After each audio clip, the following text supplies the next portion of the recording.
আসসালামু আলাইকুম রহমতুল্লাহ। Dhaka residential model কলেজে ডিআরএমসি ইসলামিক কালচারাল ক্লাব কর্তৃক আজ থেকে শুরু হয়েছে কোরআন শিক্ষা কোর্স বা কোরআন লার্নিং কোর্স, যেখানে আমরা বেসিক ইসলামের যে বিষয়গুলো রয়েছে সেগুলো শিখাবো।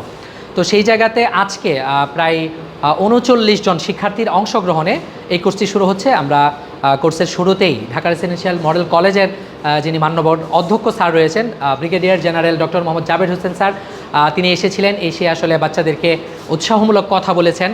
পরবর্তীতে ধারাবাহিকভাবে আমরা সেই ক্লাস শুরু করেছি। তো এমন আয়োজনগুলো আমি মনে করি যে প্রতিটা স্কুল, কলেজ, ভার্সিটি, এমনকি প্রত্যেকটা প্রতিষ্ঠানে হওয়া দরকার। এখানে আসলে আমরা কী শিখাবো?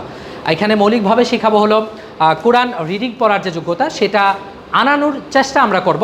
অন্তত বেসিকটা শিখিয়ে দিয়ে বাকিটা শেখার সুতীব্র আগ্রহ তাদের মধ্যে আমরা আসলে দিয়ে দিব। সেই সাথে প্রতিদিন একটা করে হাদিস, একটা দোয়া এবং একটা সূরা শুদ্ধ করে মস্ক করানো, সেই সাথে পাক পবিত্রতার যে মৌলিক বিষয়গুলো রয়েছে যেগুলো বাচ্চাদের জন্য শেখা ফরজ, সেই বিষয়গুলো আসলে আমরা এই কোর্সে শেখাবো।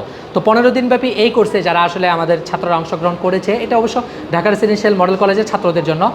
তাদেরকে আন্তরিক কৃতজ্ঞতা। এবং একই সাথে আপনারা যারা এই ভিডিওটা দেখেছেন, আপনারা চাইলে আপনাদের গ্রামে, পাড়ায়, মহল্লায় বা আপনাদের প্রতিষ্ঠানেও এই ধরনের আয়োজন কিন্তু করতে পারেন। এই সময়ে স্কুলগুলো বন্ধ রয়েছে, তো এই সময়ে বাচ্চারা যদি বেসিক কিছু জিনিস শিখে নেয় প্রাতিষ্ঠানিকভাবে এবং যোগ্য টিচারের কাছ থেকে, তাহলে অবশ্যই তারা আসলে সামনের দিনগুলোতে কোরআন শেখার আরও আগ্রহ পাবে ইনশাল্লাহ। তো সেই জায়গা থেকে আমাদের এই কোর্সের জন্য আপনাদের কাছে দোয়া চাই। আল্লাহ আমাকে, আমাদের সামনে বসে থাকা এই সকল শিক্ষার্থীদেরকেও কোরআন শিখার, কোরআন বোঝার এবং কোরআনের উপর আমল করার তৌফিক দান করুক। আমিন। আসসালামু আলাইকুম।